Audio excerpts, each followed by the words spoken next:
Telangana assembly సమావేశాలు నేటి నుంచి పునఃప్రారంభం కానున్నాయి. తొలి రోజు జరిగిన స్వల్పకాలిక చర్చలో కాంగ్రెస్, బీఆర్ఎస్ పార్టీల సభ్యుల మధ్య తీవ్ర స్థాయిలో చర్చ జరిగింది. ఇక ఇవాల్టి సమావేశంలో ముఖ్యంగా ఉపాధి హామీ పథకంపై స్వల్పకాలిక చర్చ జరపనున్నారు. ఉపాధి హామీ పథకంలో మార్పులకు వ్యతిరేకంగా కేంద్ర ప్రభుత్వం వాటాను 90% నుంచి 60%కి తగ్గించుకోవడం ద్వారా రాష్ట్రాలపై పెనుభారం మోపడానికి వ్యతిరేకంగా తెలంగాణ సర్కార్ ఒక తీర్మానాన్ని ఆమోదించే అవకాశం ఉంది.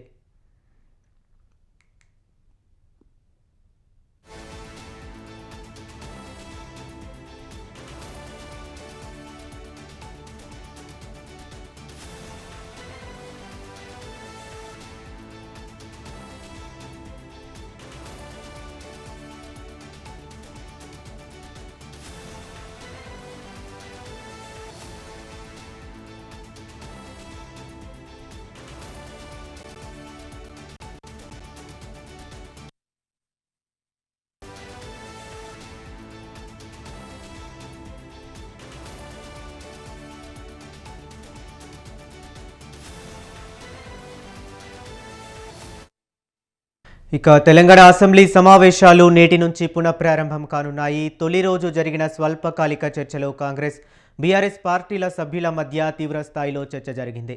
ఇక ఇవాల్టి సమావేశంలో ముఖ్యంగా ఉపాధి హామీ పథకంపై స్వల్పకాలిక చర్చ జరపనున్నారు. ఉపాధి హామీ పథకంలో మార్పులకు వ్యతిరేకంగా కేంద్ర ప్రభుత్వం వాటాను 90% నుంచి 60%కి తగ్గించుకోవడం ద్వారా రాష్ట్రాలపై పెనుభారం మోపడానికి వ్యతిరేకంగా తెలంగాణ సర్కార్ ఒక తీర్మానాన్ని ఆమోదించే అవకాశం ఉంది.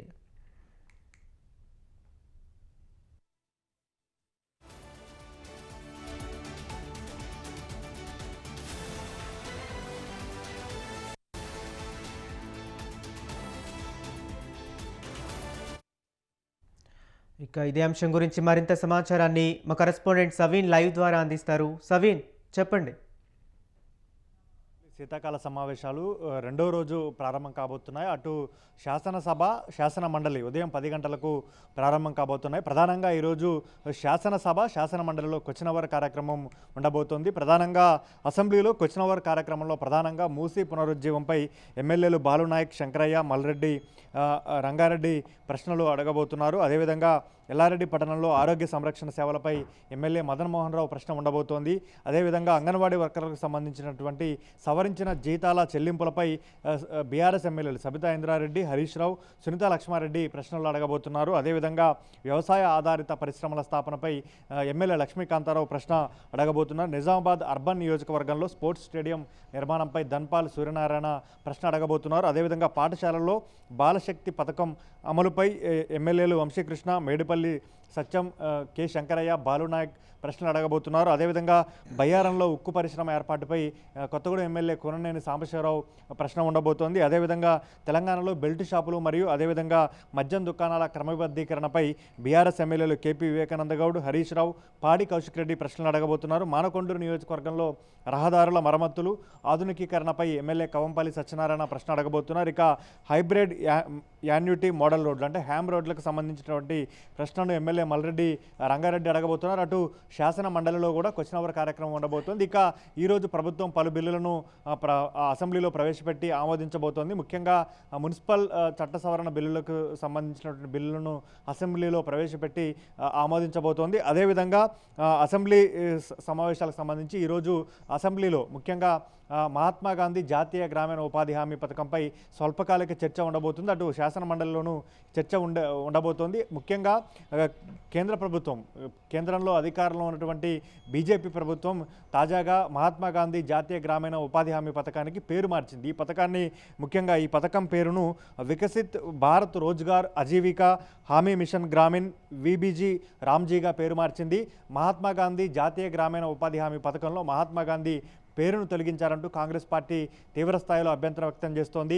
ఇటీవల పార్లమెంటు శీతాకాల సమావేశాల సందర్భంగానే కేంద్ర ప్రభుత్వం ఈ నిర్ణయం తీసుకుంది. దీన్ని ముఖ్యంగా కాంగ్రెస్ పార్టీ తీవ్రస్థాయిలో వ్యతిరేకించింది. పార్లమెంటులోనే అటు పార్లమెంటు లోపల, పార్లమెంటు బయట కాంగ్రెస్ పార్టీ ఆందోళన చేసింది. దేశవ్యాప్తంగా బీజేపీ తీసుకున్నటువంటి నిర్ణయాన్ని వ్యతిరేకిస్తూ ఆందోళనలు చేయాలంటూ కూడా ఏఐసీసీ పిలుపునిచ్చింది. అందులో భాగంగా ఈ నెల 5వ తేదీన అన్ని రాష్ట్రాల పీసీసీల ఆధ్వర్యంలో కాంగ్రెస్ పార్టీ ఆందోళన కార్యక్రమాలను చేపట్టింది. చేపట్టబోతోంది. ముఖ్యంగా మహాత్మా గాంధీ జాతీయ గ్రామీణ ఉపాధి హామీ పథకాన్ని 2004లో కేంద్రంలో కాంగ్రెస్ పార్టీ నేతృత్వంలోని యూపీఏ ప్రభుత్వం అధికారంలోకి వచ్చిన తర్వాత ఈ పథకాన్ని అమలు చేశారు. ముఖ్యంగా గ్రామీణ ప్రాంతాల్లో ఉన్నటువంటి పేద ప్రజలకు 100 రోజుల పనిని గ్యారంటీ ఇస్తూ మహాత్మా గాంధీ జాతీయ గ్రామీణ ఉపాధి హామీ పథకంగా పార్లమెంట్లో చట్టం చేసి ఈ పథకాన్ని అమలు చేశారు. ఆ తర్వాత దీన్ని 150 రోజులకు పెంచారు. అయితే అప్పుడు బీజేపీ ప్రతిపక్షంలో ఉండి ఈ పథకాన్ని యూపీఏ ప్రభుత్వం అమలు చేసినప్పుడు వ్యతిరేకించింది. ఇప్పుడు మాత్రం కేంద్రంలో అధికారంలో ఉన్నటువంటి బీజేపీ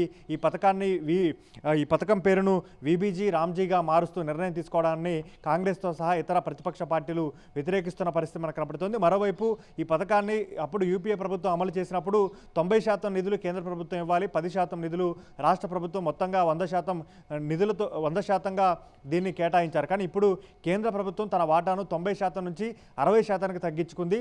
రాష్ట్ర ప్రభుత్వంపై 30% భారాన్ని మోపుతుందంటూ కూడా కాంగ్రెస్ పార్టీ కావచ్చు, ఇతర ప్రతిపక్ష పార్టీలు, విపక్ష పార్టీలు, అధికారంలో ఉన్నటువంటి రాష్ట్రాల ముఖ్యమంత్రులు కూడా దీనిపై అభ్యంతరం వ్యక్తం చేస్తున్న పరిస్థితి మనకు కనబడుతుంది. దీనిపై తెలంగాణ అసెంబ్లీలో ఈరోజు స్వల్పకాలిక చర్చ ఉండబోతోంది. ఈ చర్చలో ప్రధానంగా బీజేపీ తీసుకున్నటువంటి నిర్ణయాన్ని, మహాత్మా గాంధీ పేరును తీసివేయడంతో పాటు రాష్ట్ర ప్రభుత్వాలపై భారం వేయడాన్ని వ్యతిరేకిస్తూ బీజేపీ వైఖరిని ఎండగట్టే అవకాశం కనబడుతోంది. ఈ అంశంపై ఒక తీర్మానాన్ని కూడా అసెంబ్లీలో పాస్ చేసే అవకాశం మనకు కనబడుతుంది. ప్రధానంగా ఈరోజు అసెంబ్లీలో క్వశ్చన్ అవర్ కార్యక్రమంతో పాటు మహాత్మా గాంధీ జాతీయ గ్రామీణ ఉపాధి హామీ పథకంపై స్వల్పకాలిక చర్చ, అసెంబ్లీలో అటు శాసనమండలిలో పలు బిల్లులను ప్రవేశపెట్టి ఆమోదింపజేసుకోవడం. మరో రెండో అంశం, ఇప్పటికే రాష్ట్రంలో ప్రధానంగా కృష్ణానదీ జలాల అంశంతో పాటు పాలమూరి రంగారెడ్డి ప్రాజెక్టుకు నీటి కేటాయింపుల అంశంపై అటు కాంగ్రెస్, ఇటు బీఆర్ఎస్ రెండు పార్టీల మధ్య వాదోపవాదాలు జరుగుతున్నాయి. ముఖ్యంగా మాటల యుద్ధం నడుస్తోంది. నిన్న ప్రజాభవన్లో రాష్ట్ర ప్రభుత్వం తరపున ఇరిగేషన్ శాఖ మంత్రి Uttam Kumar Reddy power point presentation ఇచ్చారు. ఈ పవర్ పాయింట్ ప్రజెంటేషన్ తర్వాత సీఎం రేవంత్ రెడ్డి కూడా మాట్లాడారు. ప్రధానంగా రేవంత్ రెడ్డి గత బీఆర్ఎస్ ప్రభుత్వాన్ని, ముఖ్యంగా కేసీఆర్, హరీష్ రావులను టార్గెట్ చేస్తూ తీవ్రస్థాయిలో విమర్శలు చేశారు.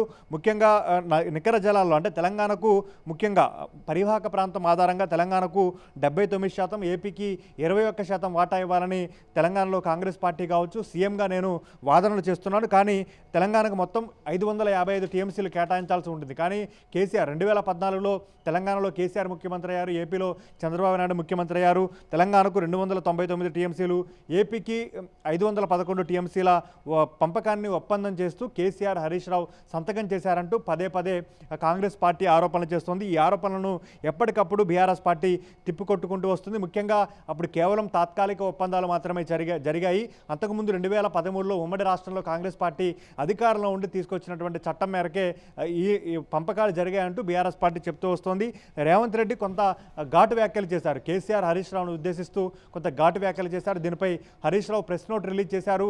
రేవంత్ రెడ్డిపై హరీష్ రావు కూడా అంతే స్థాయిలో వ్యాఖ్యలు చేసిన పరిస్థితి మనకు కనబడుతోంది. ముఖ్యంగా రేవంత్ రెడ్డి నోటి నుంచి టీఎంసీల కొద్దీ అబద్ధాలు, క్యూసెక్కుల కొద్దీ అజ్ఞానం బయటకు వస్తుందంటూ కూడా హరీష్ రావు రేవంత్ రెడ్డిపై సెటైర్లు వేసిన పరిస్థితి మనకు కనపడుతోంది. ముఖ్యంగా నికర జలాలకు సంబంధించి కృష్ణాలో 763 టీఎంసీలు తెలంగాణకు కావాలని రేవంత్ రెడ్డి అడుగుతుంటే కేసీఆర్ 299 టీఎంసీలకు ఒప్పుకున్నాడంటూ, అబద్ధం ఆడుతున్నారంటూ కూడా హరీష్ రావు విమర్శలు చేసిన పరిస్థితి మనకు కనపడుతుంది. ముఖ్యంగా తెలంగాణలో 2014లో బీఆర్ఎస్ ప్రభుత్వం ఏర్పడినటువంటి 40 రోజుల్లోనే ట్రిబ్యునల్ ఏర్పాటు చేయాలంటూ కేంద్ర ప్రభుత్వానికి లేఖ రాశామంటూ కూడా హరీష్ రావు చెప్పుకొచ్చారు. ఈ అంశంపై రేపు అసెంబ్లీలో చర్చ జరగబోతోంది. ఇదే ప్రధానంగా అసెంబ్లీ శీతాకాల సమావేశాల్లో ప్రధాన హైలైట్గా నిలవబోతోంది. ఇప్పటికే ప్రభుత్వం తరపున ఇరిగేషన్ శాఖ మంత్రులకు, ఎమ్మెల్యేలకు పవర్ పాయింట్ ప్రజెంటేషన్ ఇచ్చారు. కాబట్టి రేపు అసెంబ్లీలో ప్రభుత్వం పీపీటీ ఇస్తే, అంటే పవర్ పాయింట్ ప్రజెంటేషన్ ఇస్తే కృష్ణానదీ జలాల పంపకాలు, కృష్ణానదీ జలాలకు సంబంధించి దక్షిణ తెలంగాణలో ప్రాజెక్టుల అంశం, పాలమూరు రంగారెడ్డి ప్రాజెక్టుకు సంబంధించి బీఆర్ఎస్ హయాంలో 91 టీఎంసీలు ప్రతిపాదన చేస్తే కాంగ్రెస్ పార్టీ అధికారంలోకి వచ్చిన తర్వాత ఇప్పుడు తాజాగా ఇరిగేషన్ శాఖ మంత్రి ఉత్తమ్ కుమార్ రెడ్డి 45 టీఎంసీలు చాలంటూ కేంద్ర ప్రభుత్వానికి లేఖ రాశారంటూ బీఆర్ఎస్ పార్టీ ఆరోపణలు చేస్తుంది. కాబట్టి అన్నిటి అంశాలపై అసెంబ్లీలో పవర్ పాయింట్ ప్రజెంటేషన్ ఇచ్చేందుకు ప్రభుత్వం సిద్ధమవుతుంది. అధికార కాంగ్రెస్ పార్టీ సిద్ధమవుతున్న నేపథ్యంలో ఒకవేళ అధికార పక్షం అసెంబ్లీలో పీపీటీ ఇస్తే ప్రధాన ప్రతిపక్షంగా బీఆర్ఎస్కు కూడా అసెంబ్లీలో పీపీటీ ఇచ్చే అవకాశం ఇవ్వాలంటూ కూడా బీఆర్ఎస్ పార్టీ వాదిస్తోంది.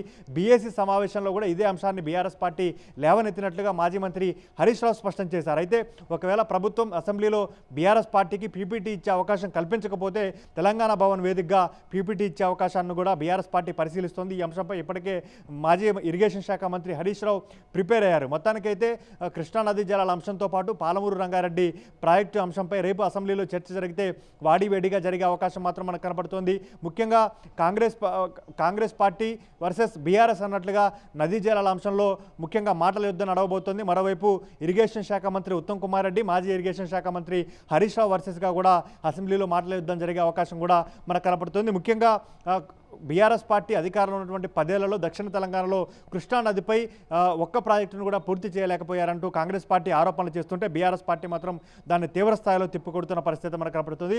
ఓవరాల్గా ఈసారి అసెంబ్లీ శీతాకాల సమావేశాల్లో కృష్ణానదీ జలాల అంశంతో పాటు పాలమూరు రంగారెడ్డి ప్రాజెక్టు నీటి కేటాయింపుల అంశంతో పాటు ఈ ఇరిగేషన్కి సంబంధించినటువంటి అంశాలే హైలైట్గా నిలవబోతున్నాయి. ఈరోజు సాగునీటి పారుదలకు సంబంధించినటువంటి అంశాలు చర్చకు రావడం లేదు.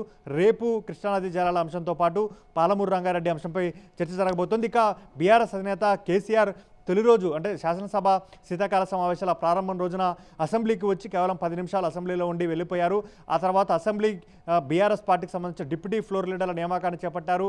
మాజీ మంత్రి హరీష్ రావు, తలసాని శ్రీనివాస్ యాదవ్, అదేవిధంగా సబితా ఇంద్రారెడ్డి ముగ్గురు మాజీ మంత్రులుగా పనిచేశారు. బీఆర్ఎస్ పార్టీలో ప్రస్తుతం సీనియర్ ఎమ్మెల్యేలుగా ఉన్నారు. సామాజిక సమీకరణాలను పరిశీలించిన తర్వాత ఈ ముగ్గురికి అసెంబ్లీలో డిప్యూటీ ఫ్లోర్ లీడర్లుగా కేసీఆర్ అవకాశం కల్పించారు. మండలిలో అది ఎల్ రమణ, అదేవిధంగా పోచంపల్లి శ్రీనివాసరెడ్డికి కేసీఆర్ అవకాశం కల్పించారు. కాబట్టి అసెంబ్లీలో బీఆర్ఎస్ పార్టీ తరఫున హరీష్ రావు, కేటీఆర్, ఇతర ఎమ్మెల్యేలు బీఆర్ఎస్ పార్టీ తరఫున లీడ్ చేయబోతున్నట్టు తెలుస్తోంది. మొత్తానికైతే ఓవరాల్గా తెలంగాణ అసెంబ్లీ శీతాకాల సమావేశాల్లో సాగునీటి ప్రాజెక్టుల అంశం ప్రధాన ఎజెండాగా నిలబోతుందని చెప్పుకోవచ్చు. Okay, right. Thank you Saveen.